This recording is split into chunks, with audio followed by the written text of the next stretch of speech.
poder tu santo rostro contemplar,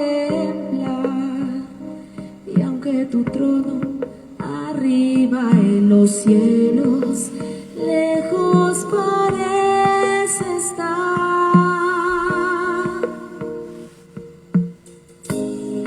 aún sin poder la herida de tus manos tocar, hay en mi alma un gozo profundo que hace mi fe vibrar. Cristo, yo creo en ti, yo siempre creeré en ti, aunque no pueda verte, Señor, eres real en mi corazón. Cristo, yo creo en ti. El Señor les bendice, amados hermanos. Vamos a dar inicio a esta transmisión. Vamos a orar a nuestro Padre Celestial. Señor Dios Todopoderoso, nos presentamos delante de ti en el nombre de nuestro Señor Jesucristo. Te rogamos, Señor, que nos hables con tu palabra. Señor, que tu Espíritu Santo nos guíe a la verdad. Que también mis hermanitos sean edificados, fundamentados en tu Escritura. Muchas gracias, Señor, por mis hermanos que ya están listos, que ya están conectados, y por los que luego escucharán tu palabra. Gracias, Señor. Te damos a ti la honra, la gloria y la alabanza por los siglos de los siglos. Amén. Hoy veremos Hebreos capítulo 9, desde el verso 1 en adelante. El título de esta transmisión es La sangre de Cristo. Les recuerdo, hermanos amados, acerca del propósito, el objetivo de esta carta a los hebreos, dirigida principalmente, así como dice el nombre, hebreos, israelitas, incluidos judíos. Por eso tiene mucho contenido teológico del antiguo pacto, y lo que veremos hoy, hermanos amados, tiene mucho que ver con el templo móvil llamado tabernáculo. Dice así la palabra de Dios. El título de esta transmisión es La sangre de Cristo. Dice Hebreos capítulo 9, verso 1. Ahora bien, aún el primer pacto tenía ordenanzas de culto y un santuario terrenal, o sea, el tabernáculo. Dice el 2. Pues el tabernáculo estaba dispuesto así. En la primera parte, llamada lugar santo, estaba el candelabro, la mesa y los panes de la proposición. Tras el segundo velo estaba la parte del tabernáculo llamada lugar santísimo.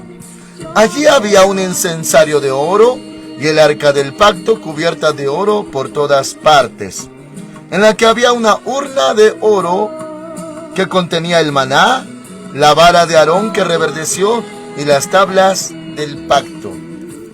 Hermanitos amados, ¿se acuerdan que en la transmisión anterior se hacía mención de los pactos solamente de pasadita y de las señales de pacto, así como el pacto de Noé con Noé fue el arco iris, el pacto con Abraham, la circuncisión, el pacto con David, su descendencia, de ahí venía Hamashiach, el pacto con la iglesia, la Santa Cena, y hermanos amados, este pacto con Israel, el pacto de Moisés o pacto mosaico, bueno, ahí la señal de pacto eran las tablas de la ley, donde estaban los 10 mandamientos. También se le conoce como decálogo. Ahora, verso 5 dice: sobre la urna estaban los querubines de gloria que cubrían el propiciatorio. De estas cosas no se puede ahora hablar en detalle. Muy bien, rápidamente, hermanitos, se hace mención de estos elementos o de estos muebles que estaban en el tabernáculo. Se les ha hablado, hermanitos, aquí en Filadelfia, en el púlpito y en transmisiones también, acerca de las 3 áreas. Aquí solamente vienen mencionadas 2, porque en la tercera área no hay nada. Me refiero, hermanitos, a los atrios. Atrios quiere decir patios. Y allí no hay nada, hermanitos. Aunque cuando vino el Señor Jesús por primera vez aquí a la tierra en forma humana, encontró el templo precisamente en los atrios lleno de vendedores. Es cuando él echó fuera a los cambistas, a los vendedores, volcó las mesas y dijo que no hicieran de la casa de su padre, de la casa de oración, una cueva de ladrones. Y precisamente, hermanitos, los patios también formaban parte del tabernáculo o templo móvil. Pero, mis hermanitos, ahí no había nada. Por ende, cualquiera podía pisar ahí, caminar, transitar o incluso hasta instalarse para vender. Ahí no había nada. Ya en el lugar santo, bueno, la gente que accedía para buscar a Dios. Y también se hizo mención del lugar santísimo en el verso 3. El que está detrás de las cortinas o detrás del velo, en el que se puede entrar solo una vez al año. Esto lo veremos, hermanitos, y continúo con la lectura. Verso 6. Así, dispuestas estas cosas, en la primera parte del tabernáculo entran los sacerdotes continuamente para cumplir los oficios del culto, o sea, lugar santo, donde trabajaban los sacerdotes. Les recuerdo que eran varios, pero había uno solo que lideraba a todos y era el sumo sacerdote. Y también se le conocía como Cohen Gadol. Y, hermanos amados, era el que dirigía todo. Claro que en tiempos del Señor Jesús había uno. Sin embargo, había un tipo de nepotismo. Nepotismo es, hermanitos, cuando varios de una sola familia pues dirigen una empresa. Le digo, es como un tipo. No es nepotismo. ¿Por qué? Porque la obra de Dios no es una empresa de hombres, es de Dios. Pero me refiero a algo parecido, porque nada tenía que hacer el suegro de este Caifás, llamado Anás, que también tenía autoridad, pero solamente por ser el suegro del sumo sacerdote. Muy bien, hermanitos, entonces había muchos, pero había uno solo, como Cohen Gadol o sumo sacerdote. Ahora, le menciono, verso 7. Pero en la segunda parte, solo entra el sumo sacerdote, Cohen Gadol, ya mencionado, una vez al año. Oh, mis hermanitos, así era en la antigüedad, en el primer templo móvil, así le llamo, hermanitos, porque el tabernáculo era un templo, pero en forma de tienda, que se podía armar y desarmar, cargar y volver a armar. Por eso templo móvil. Ahora el templo, el primero que construyó Salomón en Jerusalén, ese ya era fijo. Y a ese pues ya se le llamaba templo, ya no tabernáculo, ya no como una tienda de campaña, sino ya fijo. Ahora, hermanitos, se habla de esta parte, que solamente se entra una vez al año. Dice, versículo 7, pero en la segunda parte solo entra el sumo sacerdote, nada más él, el principal, no otros, una vez al año, llevando la sangre que ofrece por sí mismo y por los pecados de ignorancia del pueblo. Pecados de ignorancia, hermanos amados, también conocido como pecados involuntarios o también por debilidad, pero sí conllevaba ignorancia. Alguien hizo algo que era malo, pero él lo ignoraba. Ahora dice el verso 8, el Espíritu Santo da a entender con esto que aún no se había abierto el camino al lugar santísimo. Bueno, precisamente, hermanitos, había una división de velo, cortinas, hacia el lugar santísimo, y claro que tenía que entrar el sumo sacerdote una sola vez al año, con riesgo incluso hasta de morir allí si no estaba completamente limpio y purificado. Le amplío un poquito más, hermanitos, ya que no se menciona aquí, pero sí se menciona cuando se instauró por Moisés. Todo esto, hermanitos, instrucciones de Dios dadas a Moisés. Se hablaba, mis hermanitos, de que tenía en el borde del vestido de Jacob Gadol, el sacerdote, campanitas que sonaban a la hora de que él caminara. Esas campanitas, claro que causaban un ruido para que se oyera, ya que nadie podía pasar detrás de esas cortinas, velo, al lugar santísimo. Se oía que ahí andaba el sumo sacerdote, ahí sonaban las campanitas. Quiere decir, está ministrando, está haciendo su oficio, está detrás de cortinas en el lugar santísimo, y que está vivo. Y las campanitas daban señal de que seguía ahí haciendo su labor. También, hermanitos, se le ataba a la cintura una cuerda y el otro extremo estaba para afuera en el lugar santo. Esto con una función. Si dejaban de sonar las campanitas del borde del vestido de Jacob Gadol, quiere decir, ellos entendían, murió por no estar purificado en la presencia de Dios. Y el Señor es santo, santo. Por eso se le conocía como el lugar santísimo, porque ahí estaba simbólicamente la presencia de Dios en el arca del pacto, arca de la alianza, es lo mismo. Y hermanitos, si moría aquel hombre, nadie podía entrar, podían morir también. Entonces, si dejaban de sonar las campanitas, se entendía, pudo haber muerto. Esperaban más tiempo, y si de plano ya no oían nada, entonces jalaban la cuerda desde afuera el cadáver que estaba en el lugar santísimo, porque nadie podía entrar. Y hermanitos amados, así sacaban al muerto, al cuerpo inerte, porque murió en presencia de Dios por no estar limpio. Eso es fuerte, hermanos amados. Muy bien, ahora, por eso la importancia y la delicadeza de entrar al lugar santísimo, y solamente podía un hombre y una vez al año. El lugar santísimo es importante, mis hermanos amados. También con la iglesia se aplica el lugar santísimo, pero ya no con cortinas como división, sino ahora, hermanitos, lo vamos a entender más allá.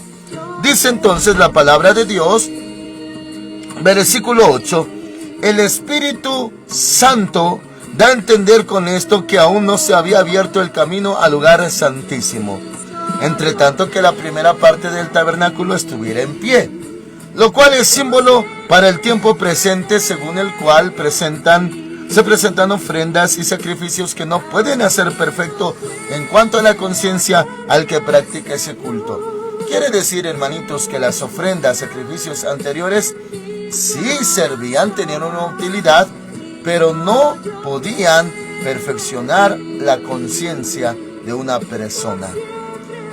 Dice al que practica este culto. Solo la sangre de Cristo puede, hermanitos. Vamos adelante. Verso 10. Ya que consiste solo en comidas y bebidas de diversas purificaciones y ordenanzas acerca de la carne, impuestas hasta el tiempo de reformar las cosas. El tabernáculo, hermanitos, era una fase, por así decir. Venía lo perfecto y era sombra de lo que había de venir. Ahora ya vino Cristo Jesús. Vemos el verso 11. Pero estando ya presente Cristo, sumo sacerdote, Jacob Gadol, sumo sacerdote de los bienes venideros, por el más amplio y más perfecto tabernáculo no hecho de manos, es decir, no de esta creación, y claro, habla del cielo, mis hermanos. 12.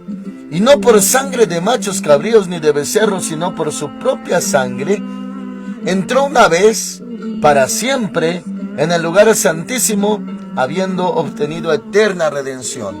¿Se acuerdan, hermanitos, cuando el Señor Jesucristo, ya en la cruz, dijo consumado es? Y el velo del templo se rasgó en dos, de arriba hacia abajo. Arriba quiere decir no lo rasgó un humano, sino Dios.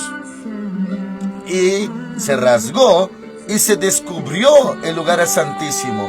Aquel lugar tan amado, tan importante, tan santo, por eso se llama santísimo, lugar santísimo, ahora quedó al descubierto, porque quiere decir que al morir Cristo, derramando su sangre, dio acceso a donde está el Padre. Por eso nos podemos acercar al Padre actualmente, hermanitos. Antes, claro que había velo, por lo santo que era, y sigue siendo santísimo, pero nadie entraba, solo el sumo sacerdote una vez al año. Quiere decir que con la sangre de Cristo uno queda limpio, a manera de que ahora sí está perfeccionado hasta de su conciencia. Y esto equivale a que ya nada impide acercarse a donde está Dios, el Padre, lugar santísimo, porque la sangre de Cristo limpió. Ahora lo que estamos leyendo quiere decir que el Señor Jesús ya quitó el velo. Ya no está más esa división. Ahora les aclaro como paréntesis, hermanitos, muy pronto ya se va a reconstruir el tercer templo allá en Jerusalén. Y allá tendrá que ver el anticristo. Pero sin embargo, los judíos y claro, los de la orden de Aarón, ellos no sabrán que él es farsante, ellos lo van a recibir. Y también habrá esa división, un velo hacia el lugar santísimo, habrá sacrificios, la vaca roja que se usaba, todo ello, hermanitos. ¿Por qué? Porque ellos no creen en Cristo, en Hamashiach, en Jacob Gadol. Ellos no lo recibieron, nosotros sí. Y nos hizo hijos de Dios a través de la fe y la gracia en Cristo Jesús. Ellos lo van a instaurar como antes, hermanitos, porque para ellos no contó el sacrificio de Cristo. Para nosotros sí, porque le hemos creído. Bendito es su nombre. Muy bien, cierro ese paréntesis. Hermanos amados, entonces ya no hay velo. Una vez entró, para siempre. No como los antiguos, una vez al año, y eso pues perpetuamente. No, ya quitó el velo, porque derramó su sangre preciosa. Ahora, mis hermanitos, les voy a mencionar algo que a mí me angustia y me entristece mucho, y es relacionado a esto y a nuestra generación. La generación anterior, y todavía hay varios como nosotros que conocemos qué es el lugar santísimo de su presencia. Ya no hablando de un templo, de un tabernáculo, sino estar en la mismísima presencia de Dios. Esa generación se está acabando y la que sigue ya no saben, hermanitos, qué es entrar al lugar santísimo. Y muchos de la otra generación que está detrás de nosotros, después de nosotros, esa generación confunde que el lugar santísimo de su presencia es donde uno estalla en sentimientos, cuando uno se derrama en sentimientos. Y si no sienten nada, piensan que no entraron al lugar santísimo de su presencia. O sea que confunden el lugar santísimo con lo que conlleva el alma. Y no, el lugar santísimo, así como le mencionaba, mis hermanitos, de las 3 divisiones, atrios, donde hasta se podía vender, y cualquiera, hasta no judíos, podían pisar, transitar el lugar santo, los que quieren acercarse a Dios, que corresponde al alma, y lugar santísimo, donde corresponde al espíritu. ¿Se acuerda que el Señor Jesús habló de adorar al Padre en espíritu y en verdad? Y que es necesario que le adoren con espíritu y entendimiento. Es el área de nuestro espíritu como nuevas criaturas, el lugar santísimo, donde ya no tiene que ver el alma, sino el espíritu nuestro, porque ya nacimos de nuevo. Antes, pues estábamos muertos espiritualmente en delitos y pecados. Ahora nos dio vida juntamente con Cristo. Ahora se nos llama nuevas criaturas. Y como nuevas criaturas espirituales, podemos entrar a ese lugar santísimo para adorar. Y la adoración ya no tiene que ver con sentimientos. Que si siento o no siento. No. Y por eso, mis hermanitos, le mencionaba la nueva generación, la que está detrás, después de nosotros, ya no sabe. Porque la mayoría solamente pide. Ya no adora. Ya no da. Incluso ya ni alaba. Alma mía, bendice a Jehová, o alaba a Jehová. Se alaba con el alma, se adora con el espíritu. Ya no hay distinción de eso. ¿Por qué? Porque ya no conocen qué es el lugar santísimo de su presencia. Gracias a Dios, hermanitos, nosotros todavía la conocemos. Y si hay alguno que aunque tiene muchos años en el Evangelio, no sabe qué es el lugar santísimo, hermanitos, adorando, humillándose, adorando, y a través de la sangre de Cristo hay acceso a ese lugar santísimo. Muy bien, continuamos, hermanitos, con la escritura, y dice, hermanos amados, verso 12, Hebreos 9:12, y no por sangre de machos cabríos ni de becerros, sino por su propia sangre, entró una vez para siempre en el lugar santísimo, habiendo obtenido eterna redención. Eterna. 13. Porque si la sangre de los toros y de los machos cabríos y las cenizas de la becerra rociadas a los impuros santifican para la purificación de la carne, o sea, todos los que se acercaban a Dios en esa antigüedad. 14. Cuanto más la sangre de Cristo, el cual mediante el Espíritu Eterno se ofreció a sí mismo sin mancha a Dios, limpiará vuestras conciencias de obras muertas para que sirváis al Dios vivo. Hermanitos, la sangre de Cristo también limpia conciencias.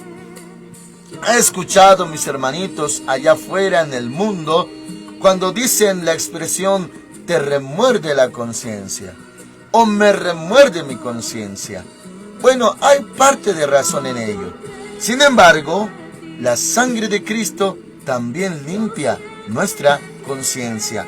Aparte de lavar los pecados, lavar nuestro corazón, limpiarlo, también nuestra conciencia.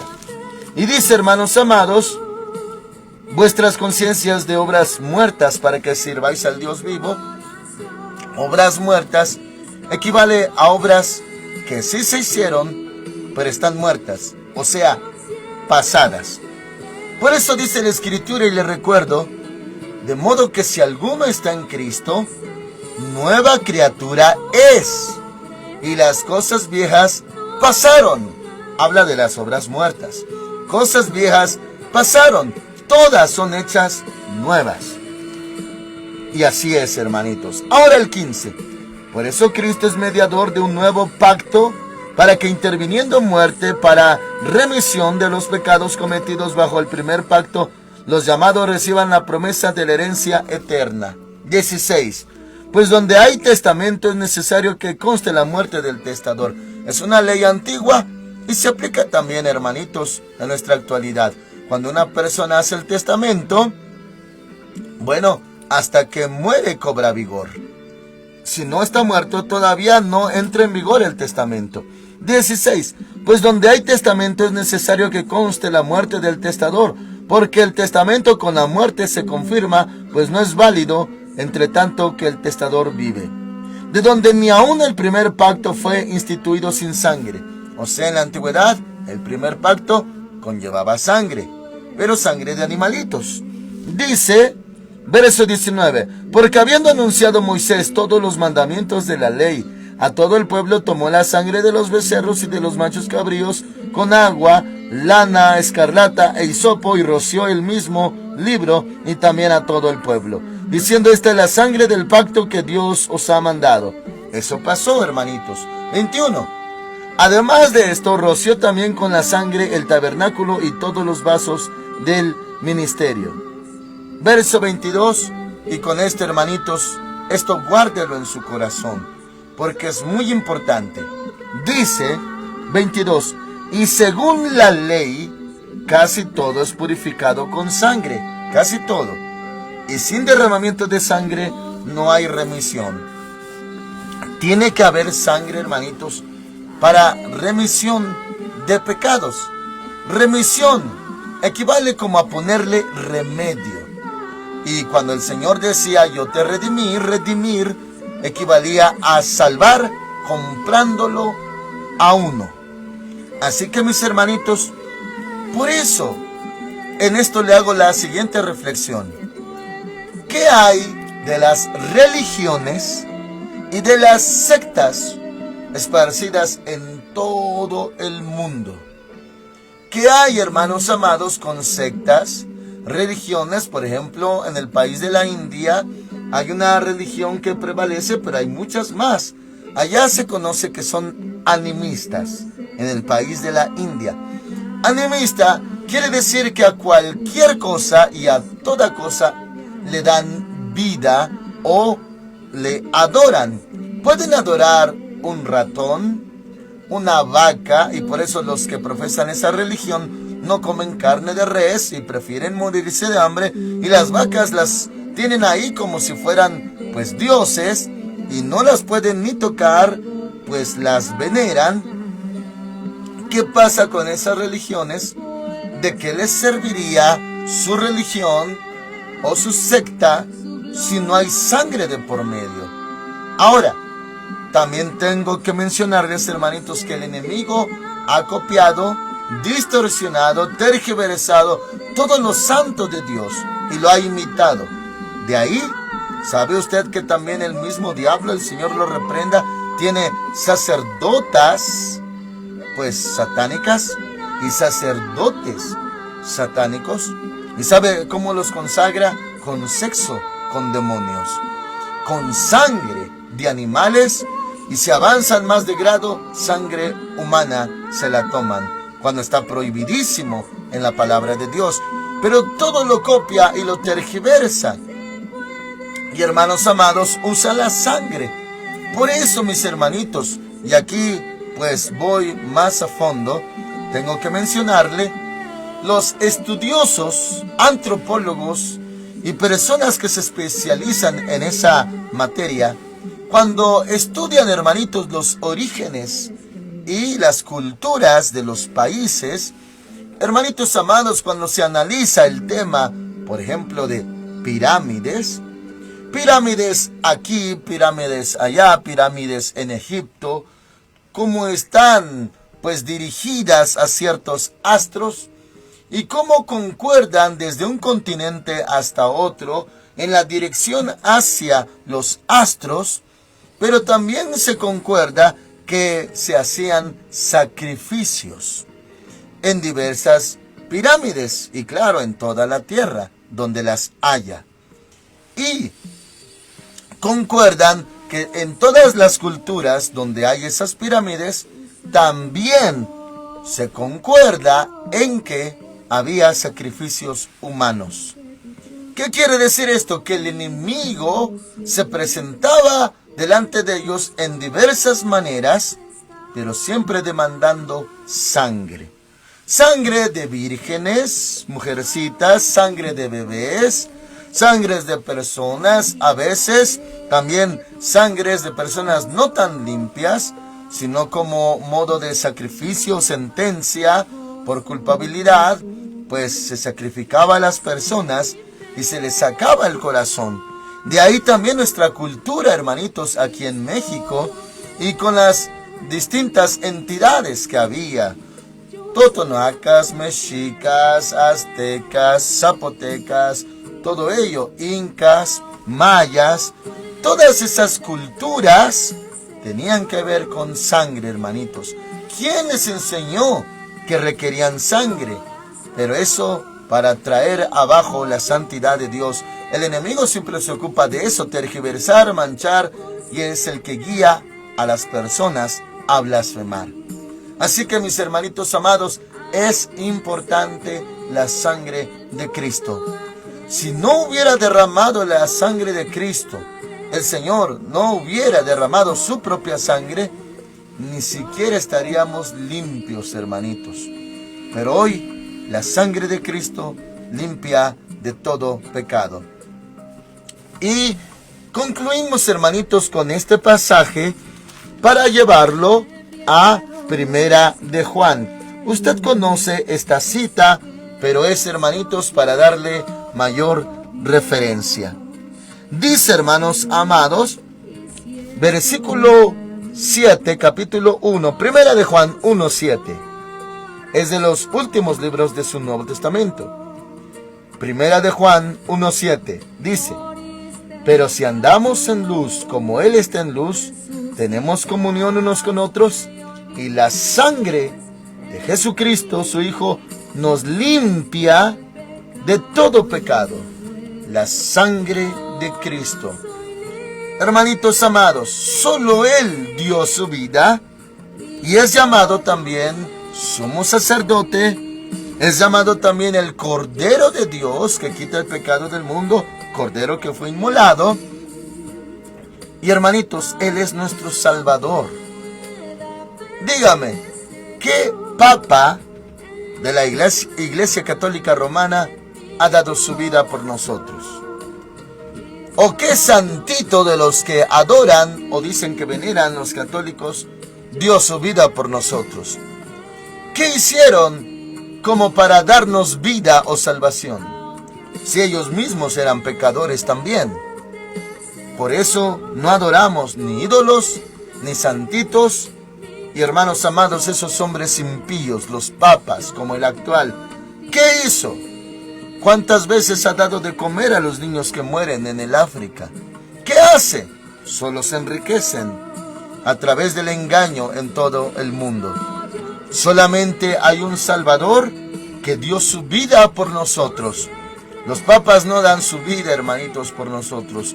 Cristo Jesús sí dio su vida por nosotros. Le leo el pasaje completo, Primera de Juan 1:7. Pero si andamos en luz como Él está en luz, tenemos comunión unos con otros, y la sangre de Jesucristo su Hijo nos limpia de todo pecado. Si decimos que no tenemos pecado, nos engañamos a nosotros mismos, y la verdad no está en nosotros. Si confesamos, eso conlleva arrepentimiento, mis hermanos. Si confesamos nuestros pecados, Él es fiel y justo para perdonar nuestros pecados y limpiarnos de toda maldad. Y se acuerda, escrito está, de la conciencia también nos limpia. 10. Si decimos que no hemos pecado, lo hacemos el mentiroso y su palabra no está en nosotros. 2:1. Primera de Juan 2:1. Hijitos míos, estas cosas os escribo para que no pequéis, pero si alguno ha pecado, abogado tenemos para con el Padre, a Jesucristo el justo. Abogado, mediador, Él es Jacob Gadol, Cordero Santo. Todo lo es nuestro Cristo Jesús. A Él sea la honra, la gloria por siempre. Amén. Oramos. Padre Santo, muchas gracias, Señor, por tu palabra, que quede grabada en el corazón de mis hermanitos. Oh Señor, gracias por derramar tu sangre preciosa. Diste tu vida en verdad, Señor Jesús. El Padre te envió, no fuiste rebelde, diste tu cuerpo a los heridores y tus mejillas a los que te arrancaban la barba. Señor, muchas gracias. Con tu sangre, en verdad, nos has redimido. Bendito es tu nombre. Gracias por mis hermanitos. Ellos también tienen fe en ti y han sido redimidos, lavados, comprados, rescatados, perdonados, por causa de que has lavado sus corazones con tu sangre preciosa. Muchas gracias, Señor. Estamos en tus poderosas manos, en ese nombre maravilloso de Cristo Jesús. Gracias, Padre. Toda la honra es para ti. Gracias, Padre. Gracias, Señor Jesús, Hijo de Dios. Gracias, Espíritu Santo. Amén. El Señor Dios Todopoderoso con ustedes, hermanitos. Hoy alabe al Señor. No se olvide de Dios, hermanitos. Búsquele, adórele, ámele, porque Él es digno. Amén. Tu santo rostro contemplar, y aunque tu trono arriba en los cielos, lejos lejos parece estar,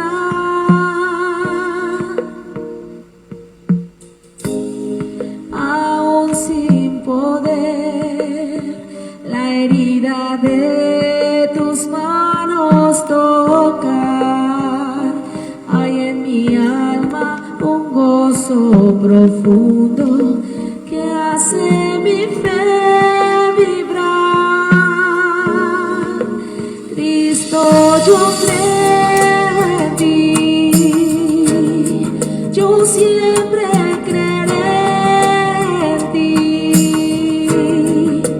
aunque no pueda verte, Señor, eres real en mi corazón. Cristo, yo creo en ti,